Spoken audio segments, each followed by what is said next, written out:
Hello everyone, welcome to my YouTube channel. My name is Evidence.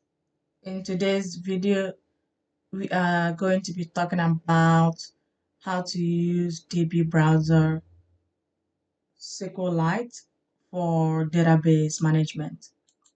So I already wrote a blog post on this. So we are just going to use this blog post as a reference point. So to begin, I am going to open DB browser for SQLite, and for this video I assume you already have SQLite installed. If you don't, I recommend you go to this article first, and I'm gonna link to this article below. But assuming you already have SQLite installed using DB browser for SQLite, this video is actually how to use it.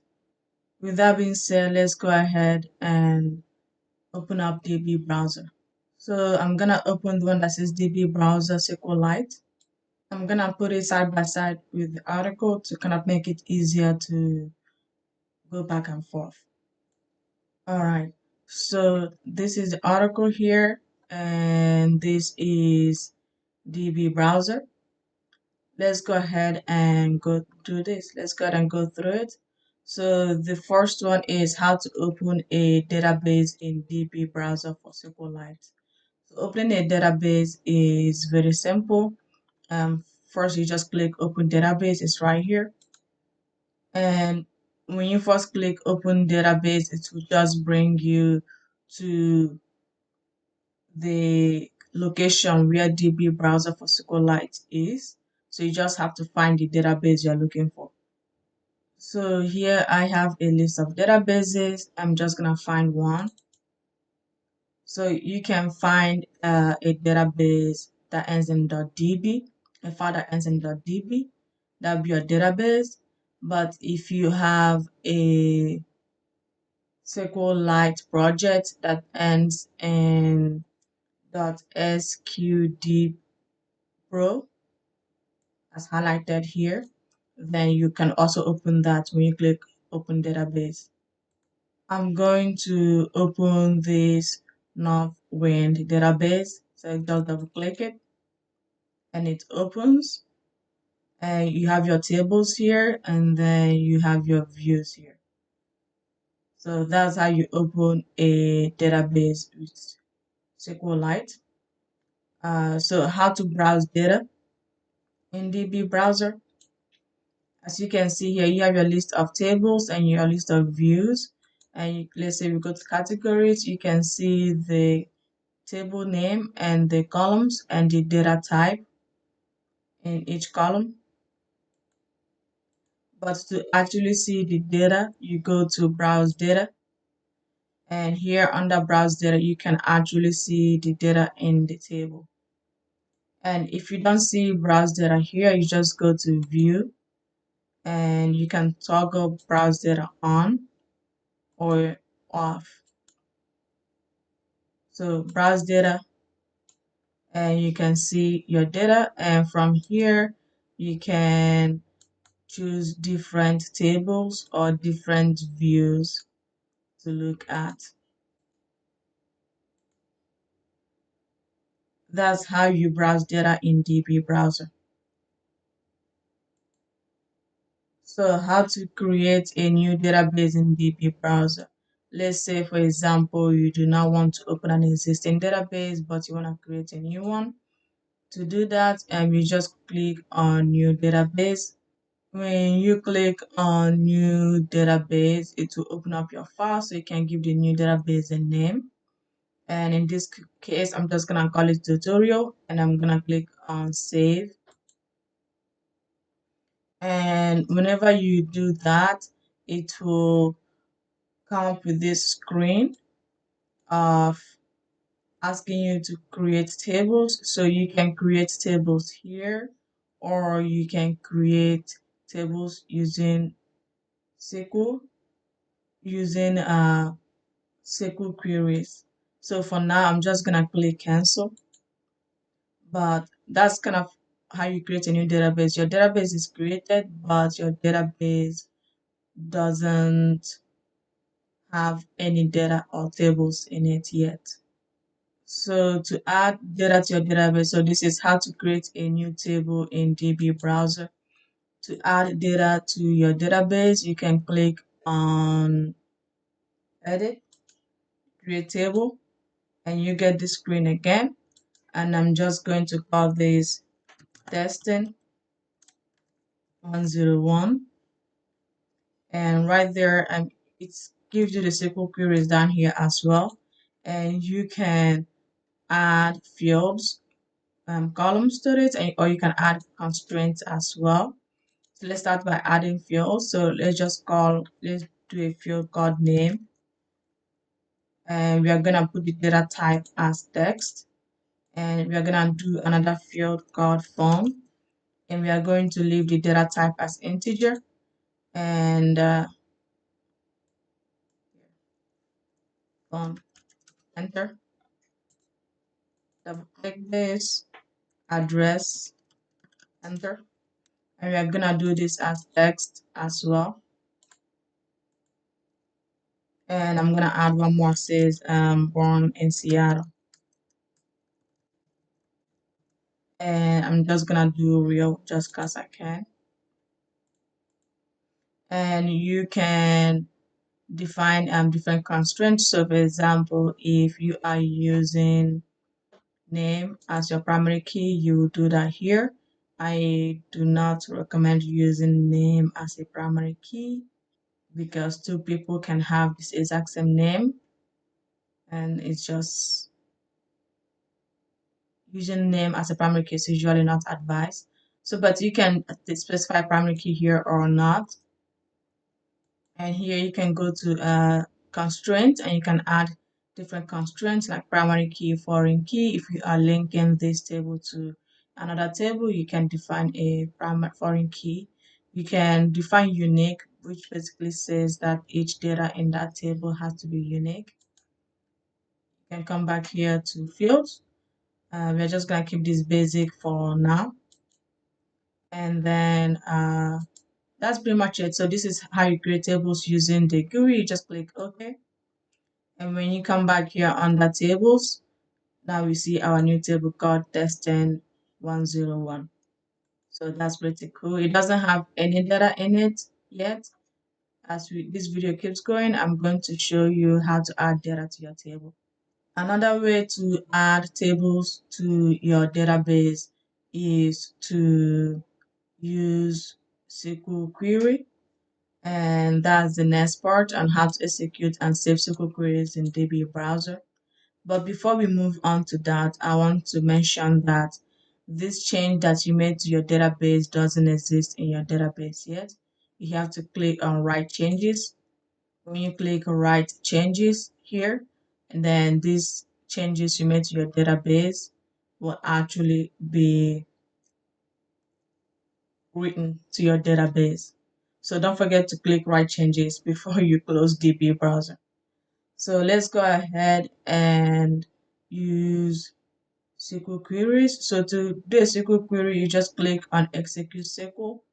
And once again, if you don't see this Execute SQL, you go to View, Execute SQL to turn it on or off. So I'm just gonna go back to Execute SQL.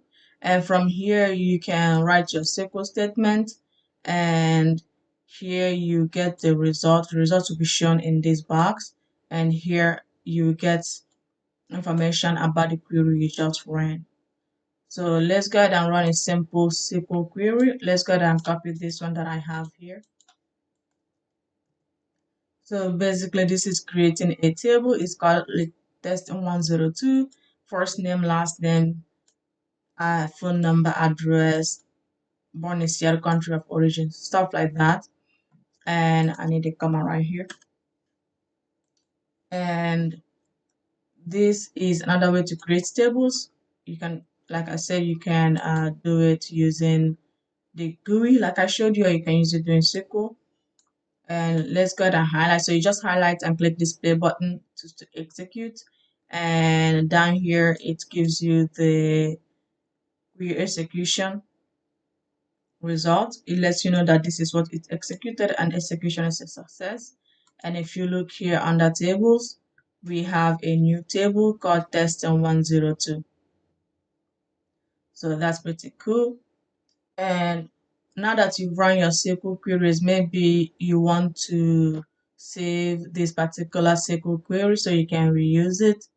To save your SQL query, you can click the save icon, save SQL right here.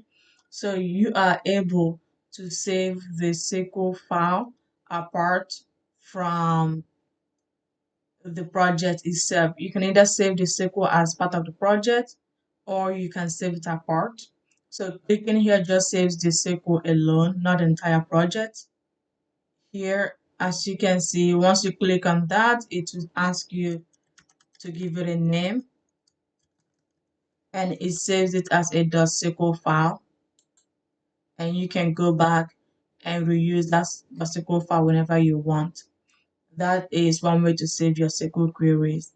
Another way to save your SQL queries is by clicking Save Project. And when you go to save a project, it is saved as a .sqb pro file.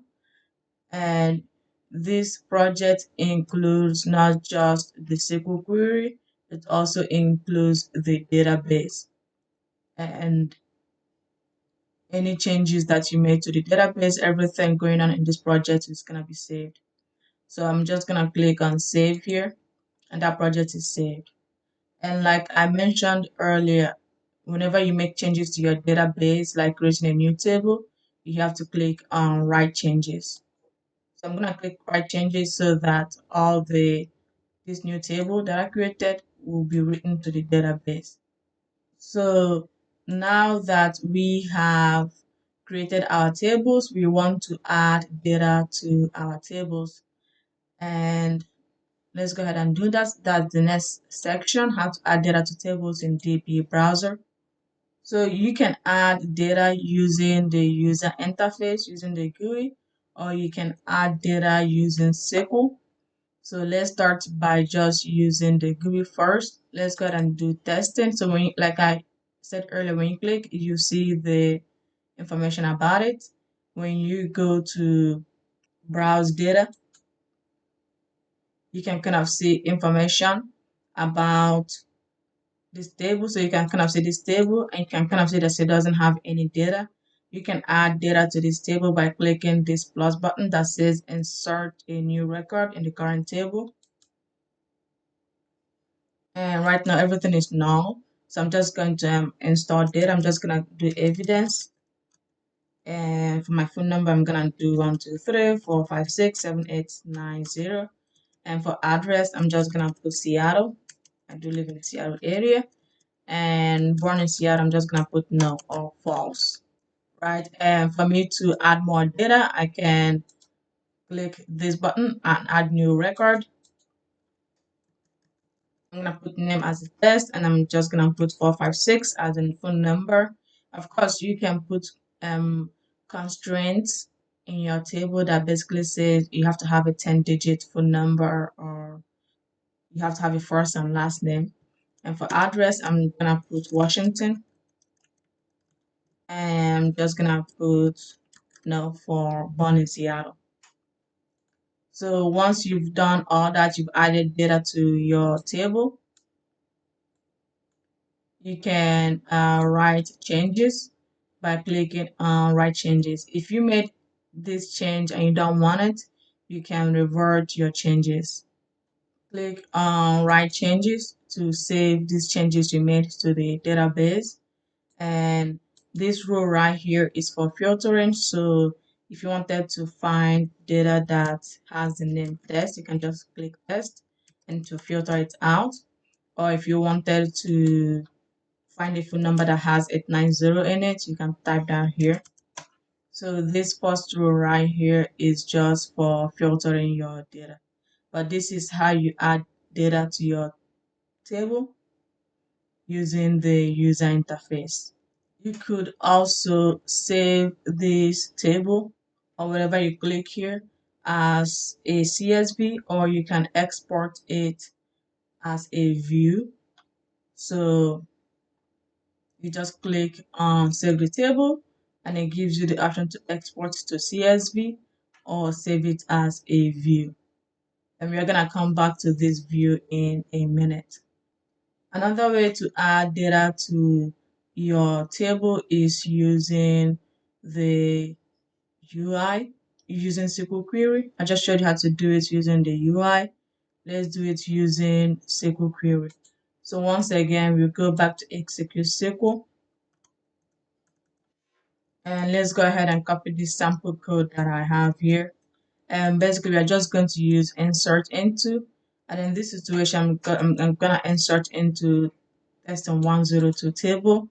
As you can see right now, testing 102 table doesn't have any data in it. But after I run this, it's going to have some data in it. Let's go ahead and run this. So basically, we're just doing insert table names and then the data that's gonna go into that. Let's go ahead and run that. And this tells us that our SQL executed successfully without any errors. And now let's go back to browse data. And now table testing 102 now has this data that are inserted into it. So those are two ways to add data to your database in DB browser.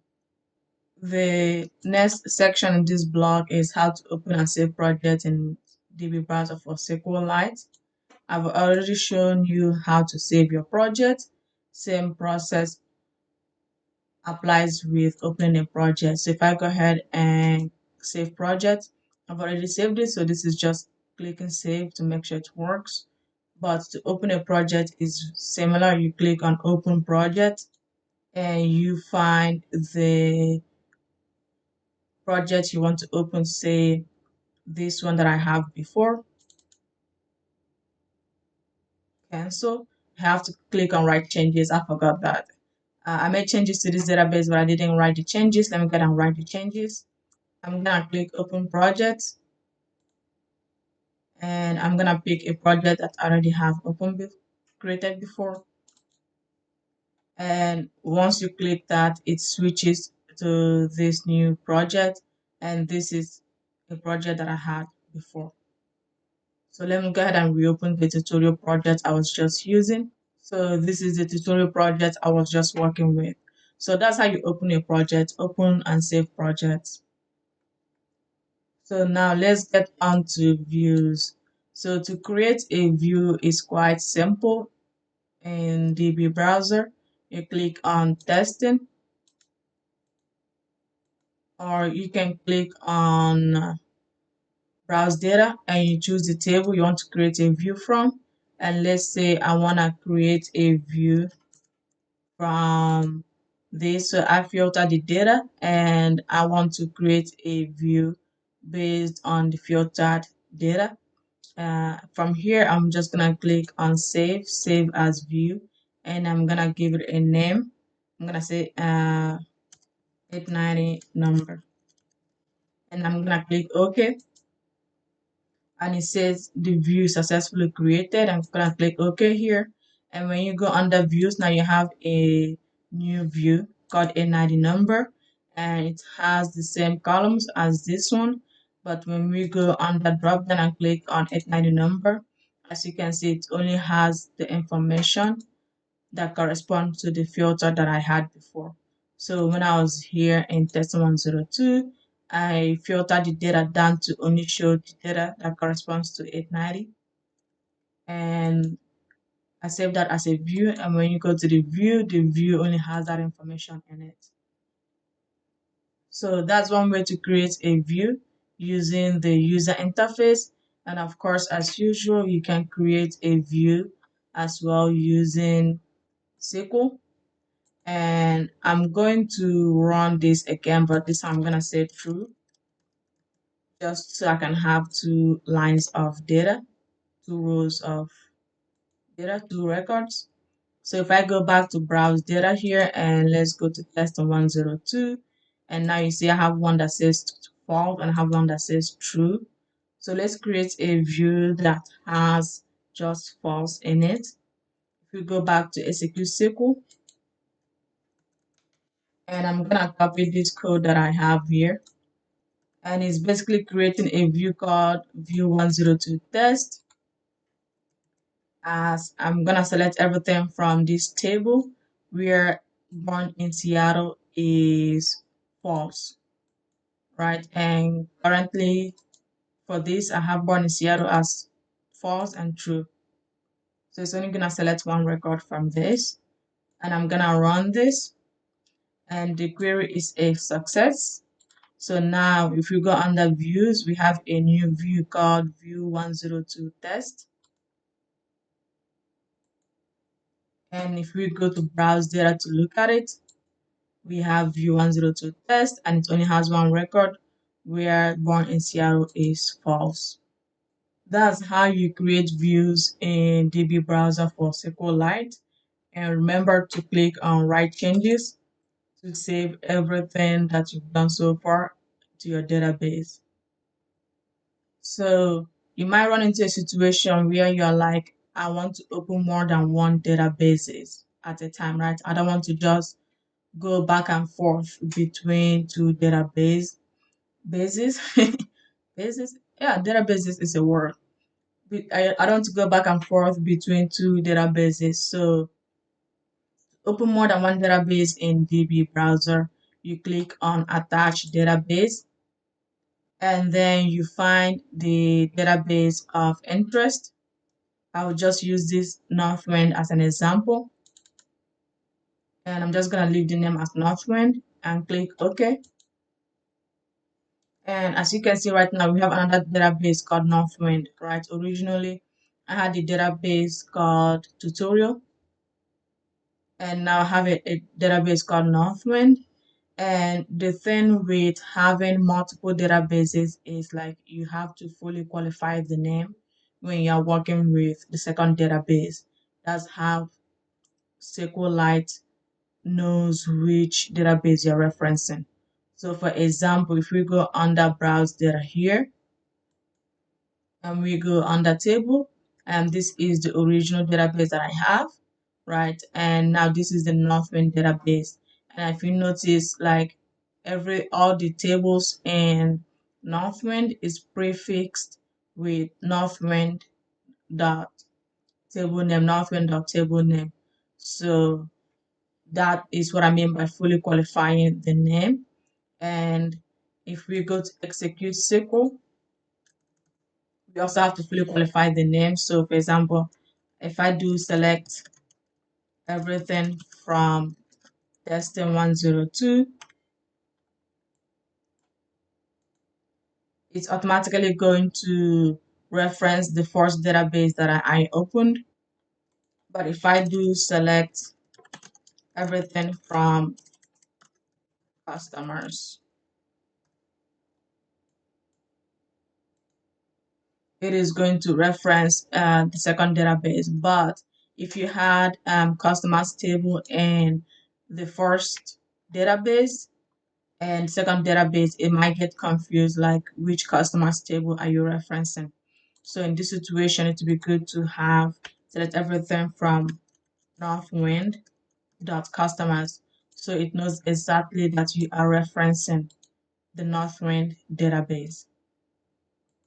That's how you open more than one database in DB browser for SQLite. And now let's talk about some additional extra stuff that you should know. So if you click on your table, right, and you go to database structure, this is really cool. It gives you the table names, and it also gives you the schema. So you can kind of right click and click on copy create statement, and you can go to your SQL and you can paste that create statement. So that's really cool.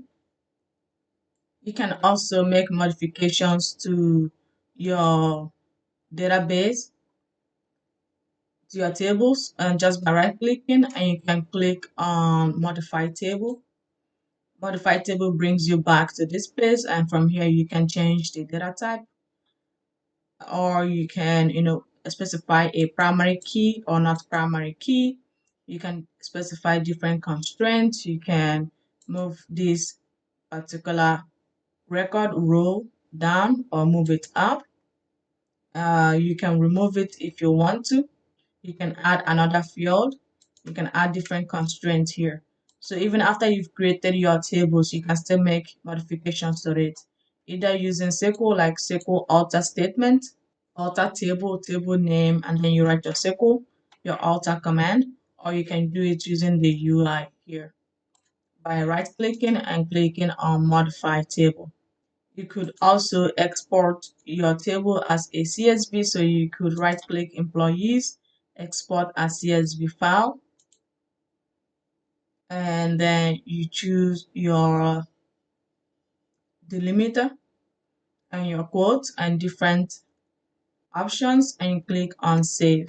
I already pointed this out multiple times, but a lot of the options that you have can be found under view. If you go under view, there's many different things. So if you go view, there's plot. So down here right now I have DB schema, which is what I was looking at, but you can also click on plot and you can kind of see the options, or you can click on SQL log.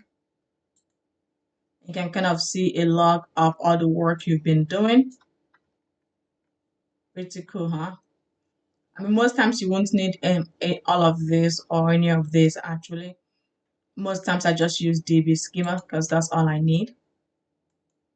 But I just wanted to make you aware of this. Edit database cell or remote. So let's go ahead and close this and close all of this and just have DB schema, which is what I use most of the time. For the most part, you won't use all these other options. But I just wanted you to like make sure you look in the view column and there's a lot of options there. And also there's a few more options under tools, so you can compact your database. You can load different extensions. You can do a foreign key check. You can optimize your database. Up here in edit, you also have the option to modify your table from here, or to delete your table, or to create an index. And if you really want to create an index to make your queries a whole lot faster, this is where you do that. That's it for this video. Thank you for watching, and if you like this video, please give it a thumbs up, and if you think this video will be a value add to other people, please share it to other people, and make sure to subscribe to my YouTube channel. You can follow me on LinkedIn, GitHub, or Twitter, and I'm gonna put the link to all of this in the description below. You could also get access to my free technical resources, and basically whenever I create content, I like to put all my content in one location, in one place. So that's what the free technical resources is. It's basically where I have like different technical resources and like different topics. If you want to get access to different databases that for you to use for your SQL queries, for you to use SQLite or like something like the Northwind database, you can find this here, my free technical resources. I will put a link to this in the description, so make sure you get access to that. But if you don't want to get access to my free technical resources and you still want to like find out whenever I create new content, you can join my newsletter. And when you join my newsletter, I send that email. I try to send that email every week, just talking about the content that I produce for that particular week. And if you still don't have DB Browser for SQLite, you can go through this blog post and this video to kind of find out how to install it on your local machine on Windows and Mac. Anyway, that's it for this video. Thank you for watching, and I'll talk to you on the next one. Bye.